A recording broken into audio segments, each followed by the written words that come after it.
Hey there, Faith family. Welcome back to part 3 of our series on understanding haters. Last week we discussed the minion spirits that are called haters and their attempts to twist your positives into negatives. We begin by discussing twisting of Christianity into irreligiosity, observing how they first appear and how they behave, what's their plan, where's your weapon, and how do you use that weapon. Today's topic is twisting compassion into repugnance. Compassion is showing concern for the suffering or the misfortune of another. You know, I'm going to use this as an example today. I once had a patient and she was feeling lost, but without reason.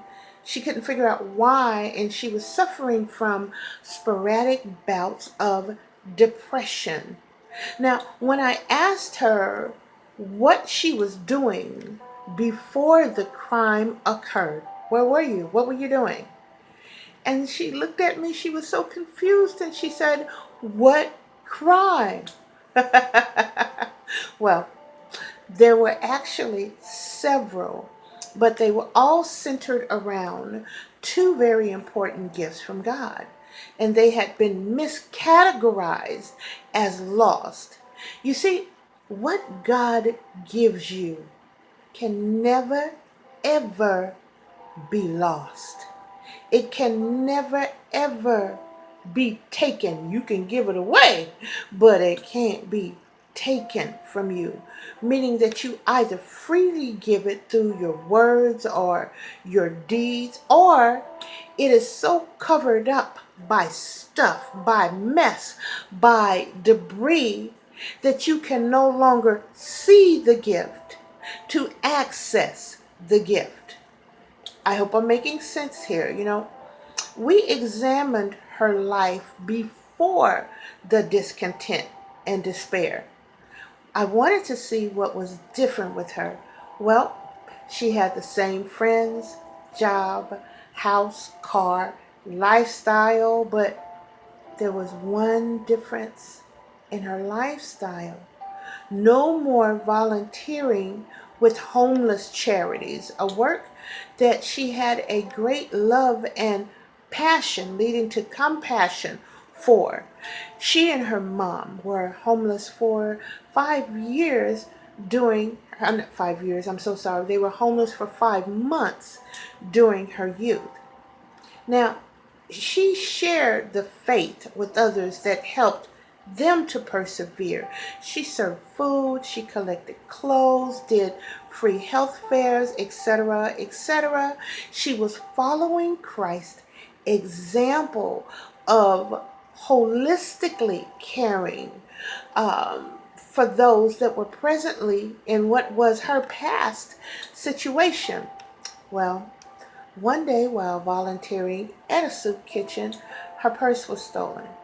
Inside the purse was her ID, credit cards, but also two very important items. A ring always worn by her mother that was recently deceased, and the insurance mortgage payoff check to their home. Losing the ring was bad enough, but she immediately remembered her past trauma and went into the fear of being homeless again. The kitchen supervisor pulled her to the side and whispered in her ear that not everyone that came to the facility was down on their luck. That all of them, if desperate enough, would steal. He then said, "Well, I'll take you off the schedule. Just call if you want to come back." So he took her off, and of course, she never went back. Why? Because thoughts began to flood her mind because of the situation. Oh, I should have known better than to be around them. They don't have anything. They don't want anything. They don't want anybody else to want anything. Um, why help people who created their own situation? Let them help themselves out. My mom and I did. And before, she used to approach homeless people with scripture, food, shelter cards. But now, just at the sight of them, she was repulsed. Her mind would become flooded with what happened, with the anger of it, and she would say mean things and snide remarks. Now, here's my question: did you see the crime wave that happened? Oh, beloveds, I did. So let's discuss and share, shall we? Topic 1, success. Haters hate what? Success. Any sign of God's hand in your life? Oh, honey, they hate it. She and her mom had gone from homelessness to home owners. Check. Success. Their faith during that time didn't leave them, but it strengthened them. Check. Success. Her test became testimony that helped and drew others to God. Check. Success. She dedicated herself to tithing her time to minister to those souls. Check. Success. Let's look at the agenda. What agenda did the minions have? Number 1, stop her testimony. Number 2, strip away the compassion that we're called to. Colossians 3:12 in the Amplified Bible says, so as God's own chosen people who are holy, set apart, sanctified for his purpose, and well beloved by God himself, put on a heart of compassion, kindness, humility, gentleness, and patience, which has the power to endure whatever injustice or unpleasantness comes with good temper. You see, demons know Colossians 3:3-4. For you died to this world, and your new real life is hidden with Christ in God. When Christ, who appears, is our life, appears, then you also will appear with him in glory. Goal number 3, to turn her heart and thoughts, because one is connected to the other, away from God's commands in Colossians 3:1-2. Yeah, we're in the book now. We stand in the Amplified Version. Therefore, fact checkers, if you have been raised with Christ to a new life, sharing in his resurrection from the dead, keep seeking the things that are above, where Christ is, seated at the right hand of God. Set your mind and keep focused habitually on the things above, the heavenly things, not on the things that are on earth, which have only temporal value. Let's look at the method of attack. The accusation of those that were dear to her heart through the theft of temporal items. Sneaky, sneaky minion. And what was the result? The result was the unavailability of spiritual necessities. She couldn't access it anymore. It was there, but she couldn't get to it. Now, let's talk about the mask. Remember, we'll see who the mask is. Remember the kitchen supervisor who pulled her aside and whispered in her ear? I asked her, I said, you know what? That's your mask right there. Go back and check. See what's going on and around him. Well, it turns out, remember, she never went back. He was caught, fired. He was arrested almost a year later for theft of property. It was him. And it was his MO to blame those people who were using the program And he was rightly thinking that because they were the clients and he was the supervisors, that his accusations would be believable. Well, and what did the minion pay the mask for this service? Well, the minion paid the mask whatever the profit of the theft garnered. And what was the cost? Well, let's talk about the victim.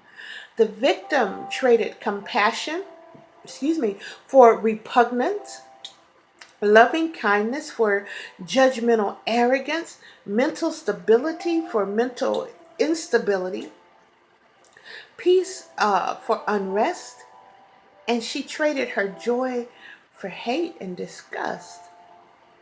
What was the gain? Who gained in all of this? Well, the gain was to her enemy because he gained her allegiance that immediately occurred when, like Satan, she did what only God is qualified to do: to judge, to show wrath, and to read hearts. Yeah, that's not our place to do that. And whenever we do God's job, who's going to have a problem? We're going to have a problem. This is why she felt lost and depressed.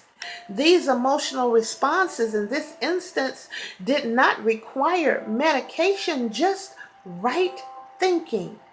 She needed to pull her spiritual sword and slay these things that caused wrong thinking, therein causing wrong behavior. Colossians 3 and 8 through 10, we're still in the Amplified Fact Checkers, but you look it up in whatever version you have. It says, but now rid yourself completely of all of these things: anger, rage, malice, slander, obscene, abusive, filthy, vulgar language from your mouth. Do not lie with one another, for you have stripped off your old self and its evil practices and have put on your new spiritual self, who is being continually renewed in true knowledge of the image of him who created the new self. Now, stay in Amplified.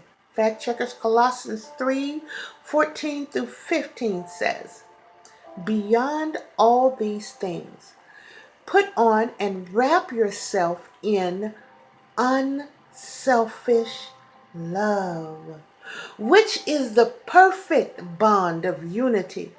For everything is bound together in agreement when each one seeks the best for the others. Let the peace of Christ, the inner calm of one who walks daily with him, be the controlling factor in your heart, deciding and settling questions that arise. To this peace, indeed, you were called as members of the body of believers, and be thankful to God. Rather than judge or hate others, I want you to search yourself and be led by the Spirit of the Lord. Immediately surrender any issues you find over to God, because only He can handle these things. And I want you to search among those who are taking all these toxic things and dropping them at your doorstep. Beloved, don't let your anger get the best of you. You give them to God too. And God will do what is best. And He'll do it in a way that we could never achieve on our own. You'll continue to walk in absolute love and perfect peace. And perhaps one day, if they don't stay stubborn, they'll decide to know Him for themselves.